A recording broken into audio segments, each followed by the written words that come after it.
नमस्ते दोस्तों, मैं हूँ सोनम। आप सभी का स्वागत करती हूँ love story in Hindi podcast channel पर। आप सुन रहे हो प्रेम रंग पार्ट नंबर 48। सुहानी के पापा ने तो सुहानी और राज को देख लिया। अब आगे क्या होता है ये आप जानना चाहते हो और हम बताना चाहते हैं, तो देरी किस बात की। चलिए सुनते हैं प्रेम रंग पार्ट नंबर 48। सुहानी के पापा का राज के साथ शादी के रिश्ते पर सख्त विरोध। सुहानी के पापा गुस्से से सुहानी को आवाज देते हैं, सुहानी तुम्हें शर्म नहीं आती? बीच सड़क आते जाते लोग क्या सोचेंगे? चलो जल्दी से घर पर आ जाओ। उस लड़के का कोई खानदान नहीं और तुम्हें अपने खानदान की इज्जत का भी ख्याल नहीं है। थोड़ा तो ख्याल करना चाहिए था ना। सुहानी और राज अचानक पापा की आवाज सुनकर स्तब्ध हो जाते हैं। फिर से सुहानी के पापा चिल्लाते हैं, सुहानी तुम्हें सुनाई नहीं दे रहा है? मैं कब से आवाज दे रहा हूँ, चलो घर आ जाओ जल्दी से। ऐसे लफंगे आवारा लड़कों से दूर रहो। सुहानी सहमी हुई सी चुपचाप सर झुकाकर घर में चली जाती है। राज का जो इंसल्ट हुआ उससे वो बहुत दुखी होती है, रोने लगती है।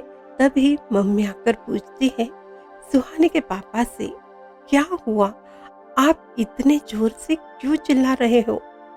सुहानी के पापा, आप इतने गुस्सा क्यों हो? अभी तो आपको ऑफिस जाना था ना, आप यहीं पर हो। सुहानी के पापा कहते हैं, तुम्हें कितनी बार कहा है अपने बेटियों पर नजर रख, ध्यान रख। तुम्हारा ध्यान किधर है? एक बेटी को भी नहीं संभाल सकती तुम? तुम्हें पता भी है तुम्हारी बेटी किसके साथ थी? कुछ अंदाजा भी है? सुहानी की मम्मी कहती है, पहले आप शांत हो जाओ, ये पानी पी लीजिए।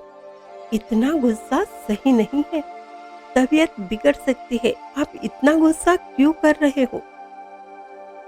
सुहानी उसका भला बुरा सब कुछ जानती है, वो समझदार है।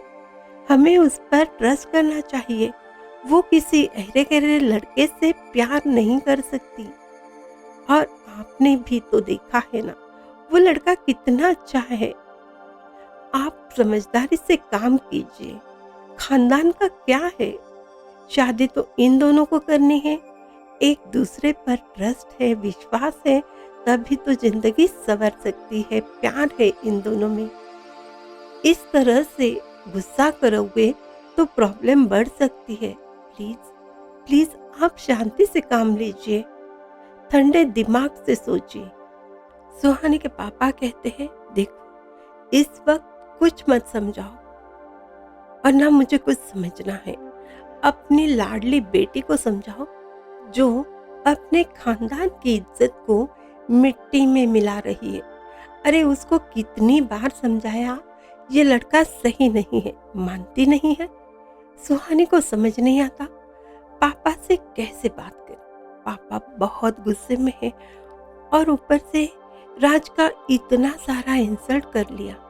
राज भी बहुत गुस्सा होगा। अगर आज मैंने राज के साइड में बात नहीं की तो पता नहीं राज मुझसे बात करेगा भी या नहीं। मैं क्या करूं? मैं इन दोनों को कैसे समझाऊं? एक तरफ बेटी है, एक तरफ वो है जिसकी मैं होने वाली पत्नी हूँ। मैं किसी एक की साइड कैसे ले सकती हूँ? मैं क्या करूं? मैं किस मुसीबत में फंस गई हूँ आज। पापा तो मेरी कोई बात सुनने को तैयार ही नहीं है। हे कृष्णा जी, मैं क्या करूं? प्लीज मेरी हेल्प कीजिए। सुहानी के आंसू नहीं रुकते।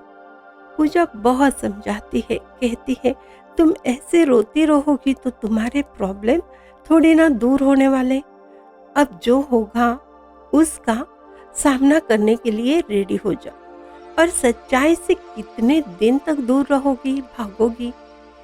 किसी ना किसी दिन तो तुम सबको ये बताना ही होगा ना। लेकिन शायद अभी वक्त सही नहीं है। तुम्हारे पापा बहुत गुस्सा है।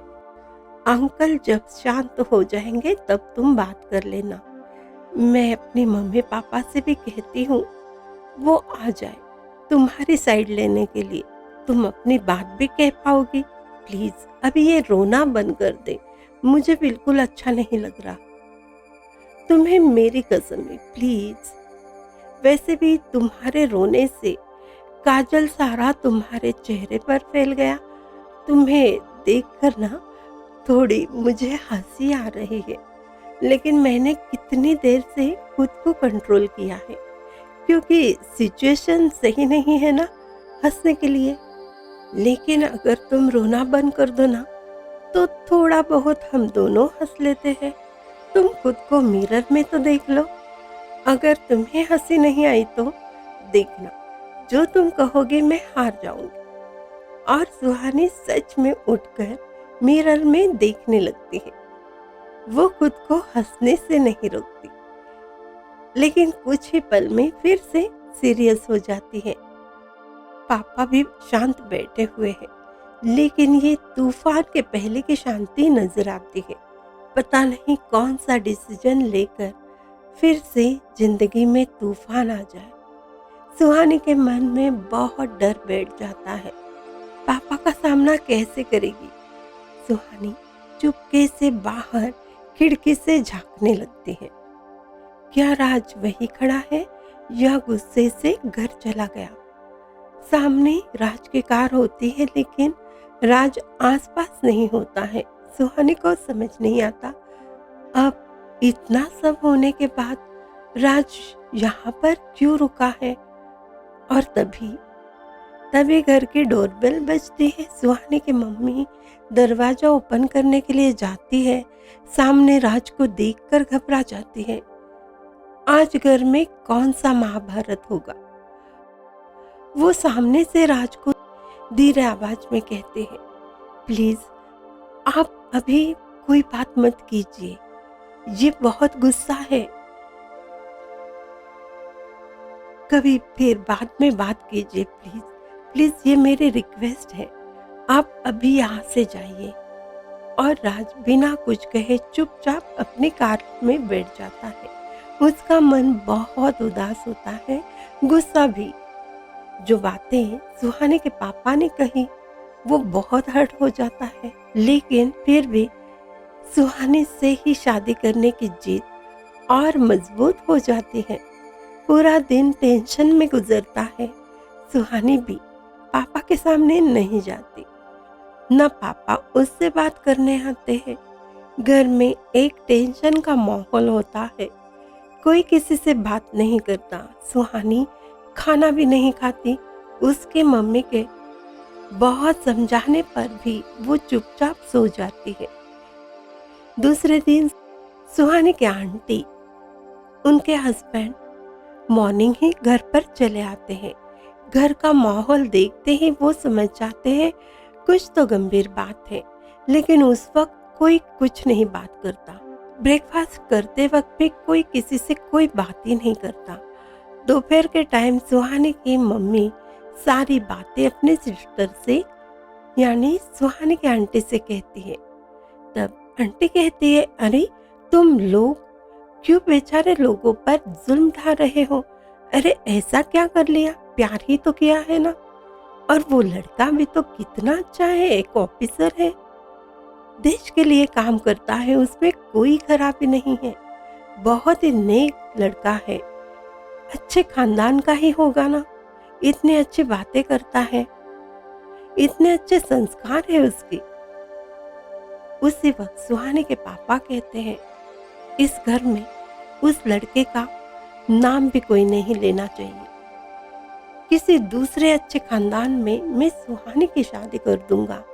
मुझे अब ये बहस नहीं चाहिए।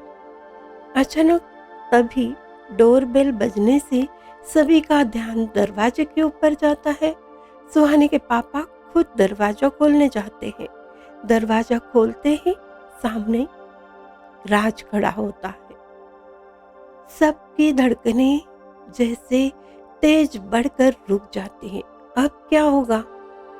राज कहता है, गुड आफ्टरनून सर, मुझे आपसे बेहद ज़रूरी बात करनी है। मैं आपका ज़्यादा समय नहीं लेने वाला। फिर पापा कहते हैं, देखिए मिस्टर राज, मुझे कोई बात नहीं करनी है। प्लीज़ आप बुरा मत मानिए, वैसे भी बात करने लायक कुछ नहीं बचा। राज कहता है, मैं अपने पर्सनल काम से नहीं आया हूँ, दूसरे काम के सिलसिले में यहाँ पर आया हूँ। कुछ इन्फॉर्मेशन है जो देना चाहता हूँ। मैं अकेला नहीं हूँ, मेरे साथ इंस्पेक्टर साहब भी आए हुए हैं। बिना कुछ बोले दोनों भी सामने आकर सोफे पर बैठ जाते हैं। सबके चेहरे पर बहुत सारे सवाल दिखने लगते हैं। आखिर किस वजह से दोनों साथ आए हैं? क्या हुआ? उनके एक्सप्रेशन देख इंस्पेक्टर साहब कहते हैं, आप लोग टेंशन क्यों ले रहे हो? टेंशन की कोई बात नहीं, एक अच्छी बात है। हमारे डिपार्टमेंट ने जो काम नहीं किया वो इनराज सर ने, इनके टीम ने किया है। आपकी बेटी सुहानी को जो धमकी भरे कॉल आते थे, कोई इंसान उसे परेशान कर रहा था, उस इंसान को पुलिस ने गिरफ्तार किया है। ये सब कुछ मिस्टर राज की वजह से हुआ है। सुहानी और पूजा के किडनैपिंग के पीछे जो इंसान था, उसका मर्डर जिसने किया उसका भी पता चल गया। सुहानी पूजा जिस कंपनी में जॉब करती है, उनके बॉस अविनाश गुप्ता को इस मामले में गिरफ्तार किया है। उसने ही मर्डर किया है। सब सबूत मिल गए हैं। ये काम भी मिस्टर राज और उनके टीम मेंबर्स ने किया है। आप लोगों के सारे टेंशन अब दूर हो गए। आपको इनका शुक्रिया अदा करना चाहिए। इन्होंने आपकी फैमिली को हर मुसीबत से बचाया है। अभी आपके घर पुलिस नहीं आएगी। I am sorry. आज तक हमारी वजह से आप लोगों को बहुत तकलीफ हुई। सुहानी के पापा ये सब बातें सिर्फ हैरानी से सुन रहे थे। सुनने के बाद उनको ही समझ नहीं आता क्या कहना है, लेकिन वो इंस्पेक्टर साहब को कहते हैं, थैंक यू वेरी मच। तब इंस्पेक्टर कहते हैं, आप मुझे क्रेडिट मत दीजिए, ये सब तो राज सर ने किया है, उनको थैंक यू कहिए। अभी मैं चलता हूँ, मेरा काम हो गया। सुहानी के पापा कहते हैं, आप चाय पानी कुछ ठंडा लेकर जाइए। इंस्पेक्टर कहते हैं, नो थैंक यू सर, हम ड्यूटी पर हैं, अभी हमें बहुत सारा वर्क है, अभी मुझे जाना है। और वो वहां से निकलते हैं। सुहानी के पापा को राज से बात ही नहीं करनी है। अचानक वहां पर पूजा के पापा आ जाते हैं और कहते हैं, thank you so much Raj sir, आपने बहुत बढ़िया काम किया जो हमारे दोनों बेटियों की रक्षा की। ये पुलिस के प्रॉब्लम से भी हम लोगों को बचाया। You are really great. हम आपके एहसान कभी नहीं भूल सकते। तभी सुहानी की मम्मी भी चाय लेकर आती है और कहती है, सच्ची आपने बहुत अच्छा काम किया है, हमारे सारे प्रॉब्लम दूर हो गए। फिर वही मुस्कान के साथ रिलैक्स होकर राज कहता है, आप मुझे बोलने का मौका नहीं दे रहे हो और थैंक यू बोलकर शर्मिंदा भी कर रहे हो। मैंने कोई एहसान नहीं किया है, ये तो मेरी फैमिली है और कोई अपनी फैमिली के लिए कुछ करता है, क्या उसे थैंक यू कहते हैं? वहां पर आंटी भी आ जाती है, कहती है, देखा ये होते हैं संस्कार। इतना सब कुछ होने के बाद भी ये लड़का कितनी रिस्पेक्ट करता है। ऐसा लड़का तो चिराग लेकर भी ढूंढने से नहीं मिलेगा। तब सुहाने के पापा चुपचाप सुनते हैं। कुछ देर बाद कहते हैं, मैं मानता हूँ मिस्टर राज आपने हमारी बहुत हेल्प की, लेकिन मैं फिर भी इस शादी के सख्त खिलाफ हूँ। ये शादी नहीं हो सकती। तो देखा दोस्तों, सुहानी के पापा अभी भी जिद पर अड़े हैं।